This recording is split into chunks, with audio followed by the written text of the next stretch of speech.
Bonjour, je vais vous présenter le corrigé du croquis de géographie répartition spatiale et dynamique de la population française.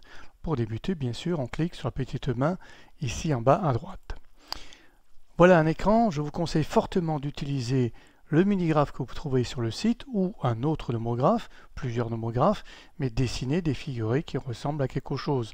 Un cercle qui soit un cercle, un triangle est un triangle, etc. Ne faites pas ça à main levée pour avoir des œufs de Pâques. On poursuit, une rapide petite présentation que vous lirez. La problématique que vous lirez aussi, mais je précise que vous avez sur le PDF qui est joint à ce corrigé, ne commencez pas par le corrigé, mais commencez bien par l'exercice pour apprendre. Il ne suffit pas de copier, de colorer, il faut apprendre. Apprendre à le faire, c'est d'abord utiliser le PDF et ensuite voir le corrigé. Si vous êtes arrivé à cette étape-là, eh bien vous pouvez utiliser le corrigé que voici. Pour ceux qui ont l'habitude de mes croquis de géographie depuis la 6e, 5e, 4e et donc 3e, c'est toujours la même présentation, à savoir les questions ici en haut à gauche, qui sont les mêmes que sur le PDF, les mêmes questions. Ici, des figurés qui vont être utilisés pour votre croquis, mais pas la peine de cliquer dessus, vous voyez bien, ça ne donne rien. Il ne s'agit pas de faire de l'intuitif, du hasard, il s'agit de répondre à des questions. À cette question précise, je répète, donc à l'échelle nationale et régionale, les aires urbaines sont un des éléments essentiels de l'organisation du territoire. Comment représenter les 10 aires urbaines les plus importantes? Vous avez 4 possibilités, pas une de plus. Figuré ponctuel, figuré linéaire, de surface ou de flèche. Là, vous pouvez utiliser ce petit rectangle pour essayer de mieux comprendre. Est-ce que ce serait un figuré ponctuel? Ce serait donc ça. Un linéaire, ben, il n'y en a pas. Surface, ce serait ça. Flèche, ce serait ça. Alors si vous vous trompez, je vais le faire volontairement. Je clique sur surface. Eh bien, le petit rectangle se transforme en jaune et on vous donne l'explication pourquoi vous êtes trompé. Ce n'est pas le bon figuré et pourtant, je précise, le figuré de surface permettant d'imiter un espace, etc. L'explication est donnée parce que parfois on pourrait hésiter. Et donc, lisez attentivement ce petit rectangle jaune, soit que vous êtes trompé, c'est important de savoir pourquoi vous êtes trompé, soit que vous avez trouvé et vous verrez, les explications sont là aussi. Donc, ici, nous avons des aires urbaines, du ponctuel, c'était la seule chose qui était possible dans le petit rectangle ici qui tout à l'heure était en blanc. Donc c'est le bon choix. C'est bien expliqué pourquoi c'est le bon choix et surtout la couleur, pourquoi cette couleur et pas une autre. Lisez-le attentivement, c'est comme ça que vous apprendrez à faire de bons croquis. Puisque vous avez trouvé la légende se construit, le figuré est sur votre croquis, cliquez pour aller plus loin, c'est-à-dire pour continuer, on y va. On poursuit.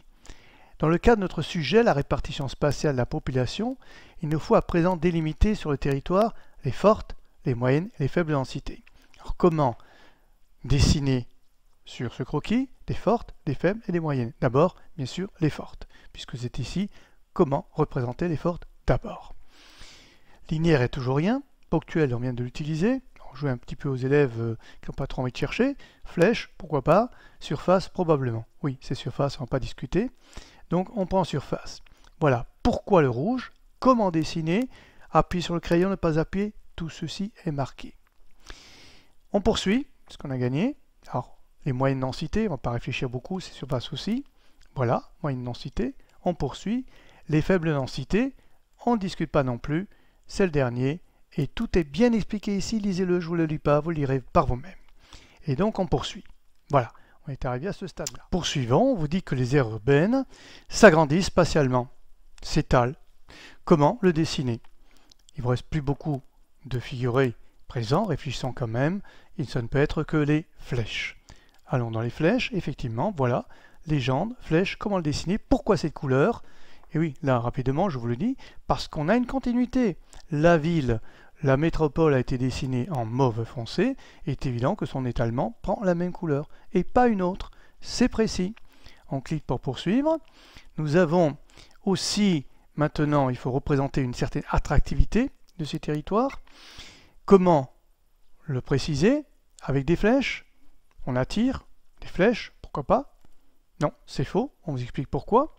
Eh ben, il ne reste plus grand-chose, on a bien vu, il ne reste plus que surface. Oui, parce que ces hachures-là alourdissent et montrent que c'est là que quelque chose se passe. C'est expliqué, vous le lirez.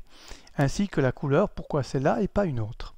Et enfin, dernier point, donc cette attractivité entraîne des migrations. Certaines régions sont plus attractives, donc elle attire des travailleurs, elle attire des gens qui veulent travailler ailleurs, là où il y a quelque chose, et donc elle en vide aussi d'autres. Comment représenter cela? Il ne reste plus grand chose, là évidemment je joue au mauvais élève, puisque j'ai tout utilisé, il ne me reste plus que les flèches. Encore que je pourrais cliquer sur les autres pour voir pourquoi je me serais trompé. Donc flèche ici, voilà, c'est juste, nous avons les flèches, tout est bien expliqué, pourquoi le vert, etc., etc. Et donc je clique, et voilà, mon croquis est fini, il ne me reste plus qu'à mettre les noms. Bon courage, jusqu'au prochain croquis de géographie.